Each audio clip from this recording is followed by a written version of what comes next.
आमचं पटत नाही कळल्यावर आबांकडे फक्त 2 पर्याय. एक राहुलला माझ्यापासून दूर करून स्वतःजवळ आणणे, ज्यासाठी सतत तक्रार करून त्याच्या मनात माझ्याबद्दल त्याने तिरस्कार निर्माण केला. आणि दुसरा, निशू नसल्याने ते कसे एकटे पडले हे सांगून राहुलच्या मनात स्वतःबद्दल सांगितलं. मला नाही वाटत आपण किंवा मला प्रेम. ह्यालाही असंच वाटत. तुझे काटकोण कर्ण त्रिकोण आणि एक झेल म्हणून किती जरी आकाशात असलं तरी आवाज नाही. ते तसेच आबा मला येतात. मी सांगते तसं केलंच ना राहुल, तर त्यांचं नक्की काय चाललंय ह्याचे पुरावे ते स्वतःहून तुला देतात. काय करायचं? मी काहीतरी इमर्जन्सी कारण काढून उद्या मुंबईला जाते. ठीक आहे? उद्या संध्याकाळी तुम्ही दोघंच बसा. 2 मिनिट डाऊन झाले की ते स्वतःहूनच सगळं कबूल करते.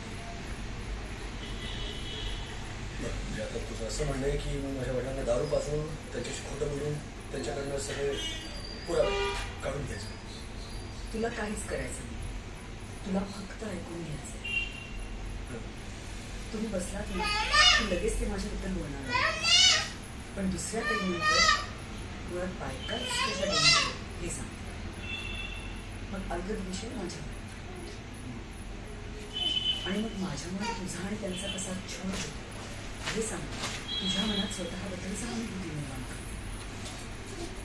मग त्यांच्या लक्षात येईल की तुमच्या दोघांमधलं अंतर कमी होतं. मग मी तुला कसं माझ्या हातातलं भावलं बनवलं हे तुला पटवून देऊन आपल्या दोघांमधलं अंतर ते वाढवत नाही. आणि गंमत म्हणजे हे सगळं करत असताना सतत म्हणाल की खरं तर भक्ती मनाने किती चांगली आहे. नाही तसं त्यांना करावं लागेल ना, कारण सतत एखाद्याबद्दल जर कोणी वाईट बोलत राहिलं तर त्या बोलणाऱ्याचाच राग येतो. पण जर ते मध्येच माझ्या बाजूने बोलले तर तुलाही वाटेल ना की आबांनी सगळ्या बाजूने विचार केला. तुला खरंच वाटतं असं सगळं होईल? हो, फक्त एक लक्षात ठेव, त्यांच्या डोळ्यात पाणी आलं तर तिकडे दुर्लक्ष कर. कारण टीव्ही सिनेमा बघतानाही त्यांच्या डोळ्यात पाणी येतं. यात दुःखाचा भाग कमी आणि करमणुकीचा भाग जास्त असतो. तू हवं ते आश्वासन दिलंस की त्यांचे आश्वासन न पाळता उलटे डोळ्यात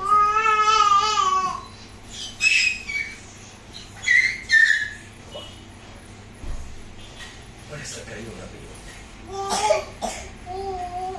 त्यामुळे असं नाही झालं ना तर इथून पुढे आबांची एकही तक्रार मी तुझ्यापाशी करणार नाही.